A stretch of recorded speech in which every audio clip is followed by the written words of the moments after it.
তো হলো কি ব্যাপার বলো দেখি, ঘাবড়ে যাচ্ছ কেন? তুমি কি বাপের বাড়ি যাচ্ছ নাকি?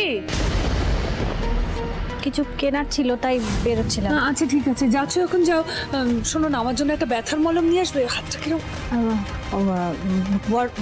বড় মা, আসলে মায়ের জন্য না একটা ওষুধ কেনার ছিল, আর তাছাড়া ওই বাচ্চাদের কিছু জিনিস কেনার আছে, সেই জন্য আমি বেরোচ্ছিলাম। আমি ফিরে আসবো, তাড়াতাড়ি ফিরে আসবো।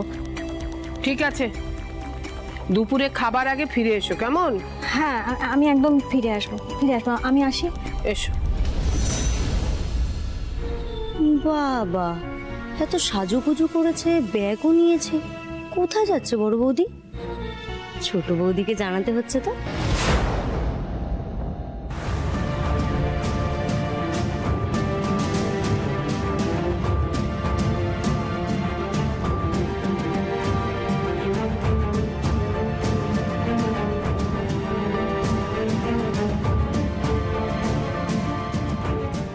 আজ বাড়ির বাইরে এসে কেমন একটা লাগছে, যেন মনে হচ্ছে আমি প্রথমবার বাড়ির বাইরে বেরোলাম।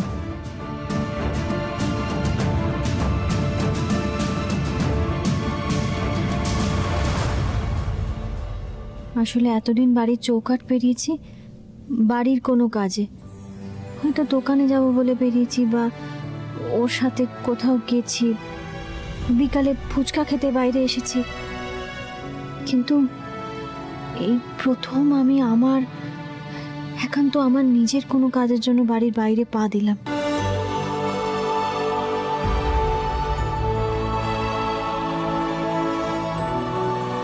কেমন ভয় ভয় করছে, আজ যেন সবকিছু ভালো হয়। জগন্নাথ দেব, জয় জগন্নাথ।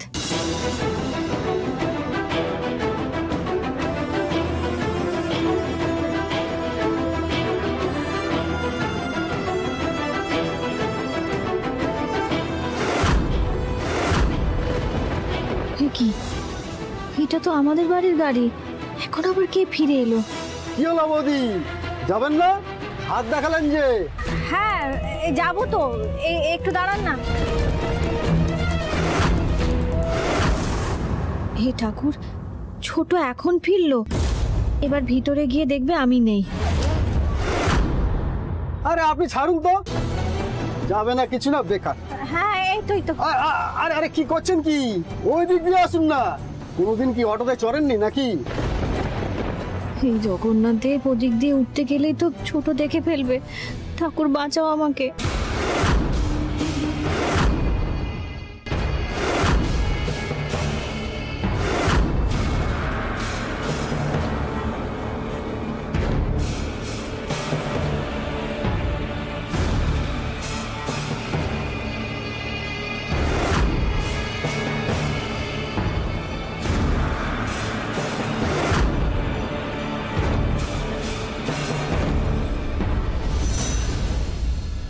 আরেকটু নিচে, আরেকটু নিচে।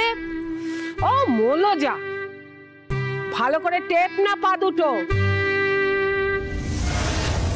কোথায় রাখলাম আমি? কি ব্যাপার ছোটনাথ বউ, এত তাড়াতাড়ি অফিস থেকে ফিরে এলে? না বড় মা, ফিরিনি। আমি আসলে একটা খুব ইম্পর্টেন্ট ফাইল ফেলে গেছি। মোলো যা, ফাইল তো খুঁজছে ছোটনাথ বউ, তুই পাটে পা থামালি কেন? টেপ না, নিয়ে বেরোয়নি, ঘরেই ফেলে এসেছি মনে হয়।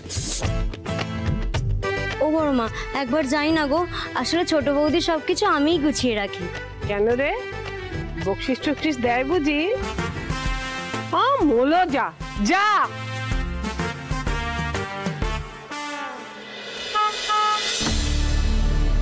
ও দাদা, বলছি সিগন্যালটা কখন ছাড়বে বলুন তো? অনেকক্ষণ তো দাঁড়িয়ে আছি এক জায়গায়। আমি কি করে বলবো? আমি কি হাত গুনি নাকি? আপনি যেখানে আমিও সেখানে। না, বলছি একটু আশপাশ থেকে যদি কাজ। না ঠিক আছে, আসলে আমার একটু তাড়া ছিল তো।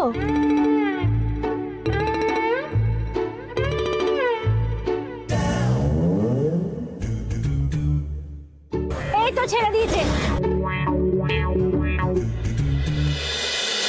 অদ্ভুত ব্যাপার তো, কাল রাতেই তো ফাইলটা এখানেই দেখে রাখলাম, গেলটা কোথায়? আর দরকারের সময় জিনিস পাওয়া যাবে না। একটা মানুষের জন্যই মিসপ্লেস হতে পারে। দিদি ভাই, দিদি ভাই, শিগগির আমার ঘরে এসো, যা কাজ করছো ফেলে এক্ষুনি এসো। ননসেন্স মহিলা একটা, 1000 বার বারণ করেছি আমার ঘরের জিনিস গোছাতে যাবে না। জীবনে যদি কথা শোনে সে কাজ দেখাতে যাবে। বিরক্তিকর। তারগুলোর মধ্যে কোথায় খুঁজবো আমি, তার কোথায় রেখে দিয়েছে ভালো লাগে না। দিদি ভাই ডাকছে তো, শুনতে পাচ্ছ না? বাবা ভীষণ রাগ করবে ফাইলটা না পেলে। কি করবো আমি এখন, কোথায় খুঁজবো? ছোট বৌদি, এই তাড়াতাড়ি আমার ফাইলটা খোঁজ তো, কালো একটা ফাইল খোঁজ তাড়াতাড়ি। আরে ইডিয়েট, ওখানে খুঁজলে, ওখানে থাকলে তো আমি পেয়ে যেতাম। আনাচে কানেছে দেখ।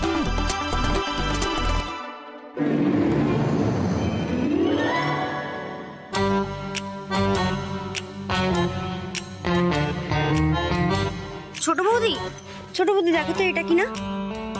আরে এটাই তো। কোথা থেকে পেলি? ওই খাটের কোণে পড়েছিল।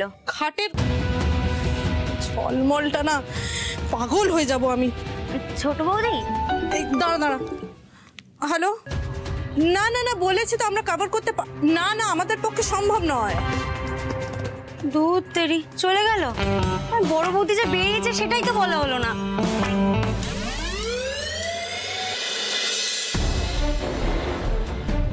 স্যার নমস্কার, আমি ওই ইন্টারভিউ দিতে এসেছি রিসেপশনিস্টের। হবে না, চলে যান। হবে না মানে? হাতে ঘড়ি আছে, কটা বাজে দেখেছেন? চাকরির ইন্টারভিউ দিতে এসেছেন, 20 মিনিট লেট। স্যার আসলে ভুল হয়ে গেছে, মানে জ্যাম ছিল তো, রাস্তায় দেরি হয়ে গেল। একদম ফালতু এক্সকিউজ দেবেন না। কিছু মানুষের স্বভাবই থাকে লেট করা। আপনি বিজ্ঞাপনটা ভালো করে পড়েননি? ওখানে তো পরিষ্কার লেখা ছিল যে প্রথম 10 জনের ইন্টারভিউ নেওয়া হবে। 10 জন হয়ে গেছে, আপনি আসুন। স্যার এরকম বলবেন না, আমার না চাকরিটার খুব প্রয়োজন। এই ফালতু ঝামেলা করবেন না তো। আর এমনিতেই আপনি বিবাহিত, ঠিক সময় এলেও ইন্টারভিউ হতো না। ওই বিবাহিত মেয়েদের নিয়ে না বহুত ঝামেলা। আর শ্বশুরের জ্বর, কাল বাচ্চার পেট খারাপ, খালি কামাইয়ের পর কামাই। আর বিজ্ঞাপনে তো লেখা ছিল যে কেবলমাত্র অবিবাহিত মেয়েদেরই নেওয়া হবে।